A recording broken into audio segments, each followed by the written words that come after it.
Right.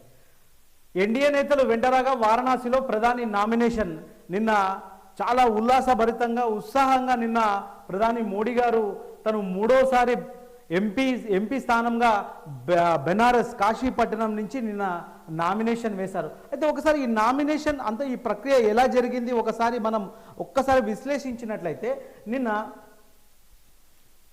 ముందుగా తను గంగామాత గంగా ఘాట్కు వెళ్ళారు.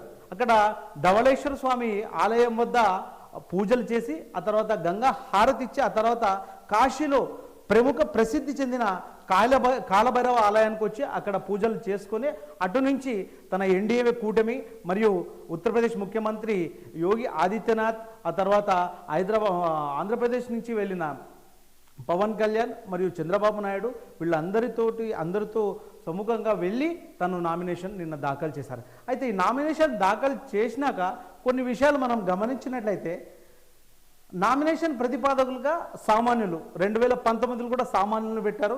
ఈసారి కూడా మోడీ గారు ఎంత నిరాడంబరంగా సామాన్యులను పెట్టారు. వాళ్ళు ఎవరయ్యా అని చెప్పంటే పండిత్ గణేశ్వర్ శాస్త్రి. ఇతను రామమందిర ఆలయానికి విగ్రహ ప్రతిష్టాపనకు ముహూర్తం పెట్టిన ముఖ్య వ్యక్తి. ఆ తర్వాత బైజ్నాథ్ పటేల్, ఇతను వారణాసి లోక్సభ నియోజకవర్గంలో సేనాపురికి చెందిన ఓబీసీ వర్గానికి చెందిన వ్యక్తి అనమాట. ఇతను ఆర్ఎస్ఎస్ కార్యకర్తగా సుదీర్ఘంగా తను ఆర్ఎస్ఎస్లో ఉన్నాడు. ఆ తర్వాత లాల్ చంద్ కుషస్వా ఓబీసీ వర్గానికి చెందిన వ్యక్తి, ఇతను కూడా.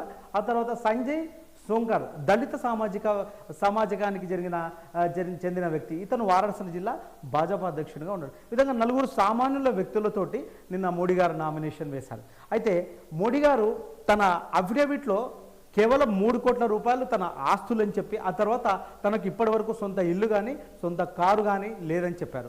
అయితే ఒక్కసారి 3 కోట్ల గురించి కూడా మనము చూసుకున్నట్లయితే 2014 లోక్సభ ఎన్నికల్లో అప్పుడు ఇచ్చిన అఫిడవిట్లో 1.65 కోట్లుగా ఉన్నట్లు మోడీ గారు చెప్పారనమాట. ఆ తర్వాత 2019లో 2.5 అంటే 2,50,00,000 వరకు తన ఆస్తులు ఉన్నాయని చూపించారు. ఆ తర్వాత 2024లో 3 కోట్ల వరకు తన ఆస్తులు ఉన్నాయని చెప్పి నిన్న మోడీ గారు అఫిడవిట్లో చూపించారు. ఆ తర్వాత చాలామంది తెలియని మోడీ గారి విద్యాభ్యాసం కూడా మనము చూసుకున్నట్లయితే తన అహ్మదాబాద్ వాసిగా 1967లో ఎస్ఎస్సి, ఆ తర్వాత 1978లో ఢిల్లీ యూనివర్సిటీ నుంచి బిఏ పూర్తి చేశారు. 1983లో తను గుజరాత్ యూనివర్సిటీ నుంచి ఎంఏ పూర్తి చేసినట్లు కూడా నిన్న అఫిడవిట్లో తెలియజేశారు.